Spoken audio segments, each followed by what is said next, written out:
कभी सोचा है कि भगवान को चढ़ावे की आवश्यकता होती है या नहीं? आज की कथा के तार इसी विषय से जुड़े हैं। क्या हुआ था जब एक सेठ ने अपने कर्मचारी को 100 रुपये चढ़ाने के लिए दिए? क्या उसने वो 100 रुपये चढ़ाए या खर्च कर दिए? ये आपको इस कथा को सुनने के बाद पता चल जाएगा।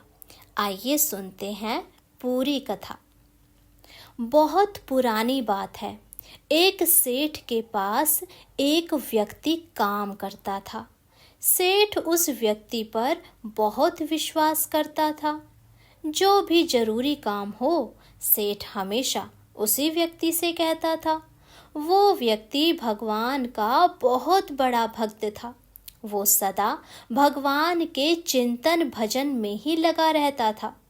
एक दिन उसने सेठ से श्री जगन्नाथ धाम यात्रा करने के लिए कुछ दिनों की छुट्टी मांगी।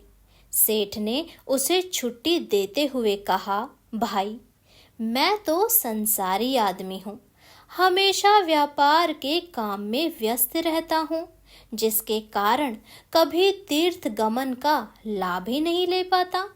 तुम जा ही रहे हो तो ये लो 100 रुपये मेरी ओर से श्री जगन्नाथ प्रभु के चरणों में समर्पित कर देना।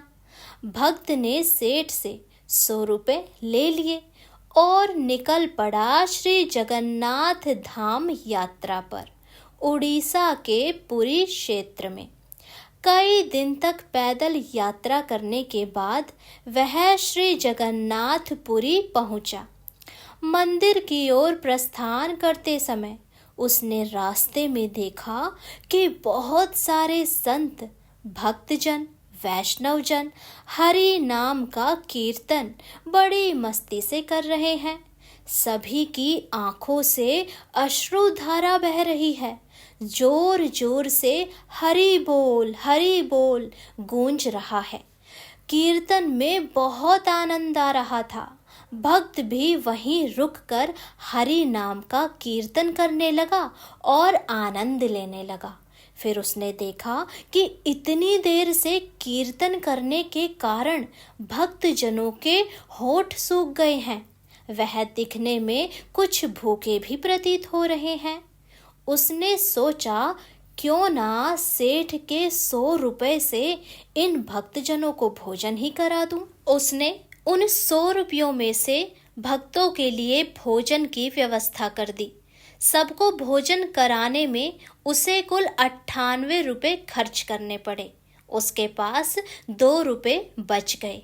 उसने सोचा, चलो अच्छा हुआ 2 रुपये जगन्नाथ जी के चरणों में सेठ के नाम से चढ़ा दूंगा। जब सेठ पूछेगा तो मैं कहूँगा पैसे चढ़ा दिए। सेठ यह तो नहीं कहेगा कि 100 रुपये चढ़ाए। सेठ पूछेगा पैसे चढ़ा दिए, मैं बोल दूंगा हाँ पैसे चढ़ा दिए। झूठ भी नहीं होगा और काम भी हो जाएगा।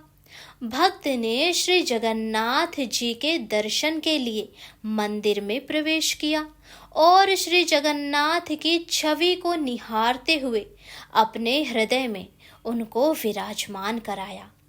अंत में उसने सेठ के 2 रुपये श्री जगन्नाथ जी के चरणों में चढ़ा दिए और बोला, यह 2 रुपये सेठ ने भेजे हैं। उसी रात सेठ के पास स्वप्न में श्री जगन्नाथ जी आए और आशीर्वाद दिया। बोले, सेठ, तुम्हारे 98 रुपये मुझे मिल गए हैं। यह कहकर श्री जगन्नाथ जी अंतर ध्यान हो गए। सेठ जाग गया और सोचने लगा कि मेरा नौकर तो बड़ा ईमानदार है, पर अचानक उसे क्या जरूरत पड़ गई थी कि उसने 2 रुपये भगवान को कम चढ़ाए। उसने 2 रुपये का क्या खा लिया? उसे ऐसी क्या आवश्यकता पड़ी? ऐसा विचार करता करता सेठ काफी देर तक बैठा रहा। उसके बाद सुबह हुई और सेठ अपने कामों में लग गया। काफी दिन बीतने के बाद भक्त वापस आया और सेठ के पास पहुंचा। सेठ ने कहा कि मेरे पैसे जगन्नाथ जी को चढ़ा दिए थे। भक्त बोला, हाँ, मैंने पैसे चढ़ा दिए थे। सेठ ने कहा, पर तुमने 98 रुपए क्यों चढ़ाए? मैंने तो 100 रुपए दिए थे। 2 रुपए का क्या किया? तब भक्त ने सारी बात बता दी। कहा कि उसने 98 रुपए से संतों को भोजन करा दिया था। ठाकुर जी को तो सिर्फ 2 रुपए ही चढ़ाए थे। सेठ सारी बात समझ गया और बड़ा खुश हुआ। भक्त के चरणों में गिर पड़ा और बोला, आप धन्य हैं। आपकी वजह से मुझे श्री जगन्नाथ जी के दर्शन हुए और यहाँ बैठे बैठे ही हो गए। इससे शुभ और क्या हो सकता है? और फिर तो सेठ भगवान की भक्ति में लीन हो गया।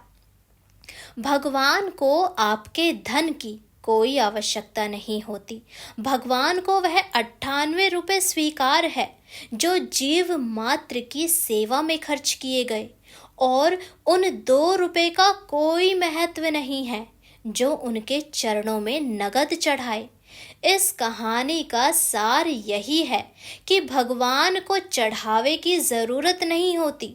सच्चे मन से किसी जरूरतमंद की जरूरत को पूरा कर देना ही भगवान को भेंट चढ़ाने से कहीं ज्यादा अच्छा होता है। आपका मन क्या कहता है कि भगवान को हमें भेंट चढ़ानी चाहिए या नहीं? हमें कमेंट करके ज़रूर बताएं। और इस कथा से तो हमें यही सीख मिलती है कि हम उस परमात्मा को क्या दे सकते हैं जिसके दर पर हम ही भिखारी हैं। राधे राधे। यदि आपको ये कथा अच्छी लगी हो तो हमारे चैनल को सब्सक्राइब करें। जितना हो सके इस कथा को शेयर करें ताकि भक्ति के मार्ग पर हम ज़्यादा से ज़्यादा भक्तों को लेकर जाएं, क्योंकि जो भी भक्तों को भक्ति के रास्ते पर लेकर जाता है उस पर भगवान की असीम कृपा बरसती है। हरे कृष्णा।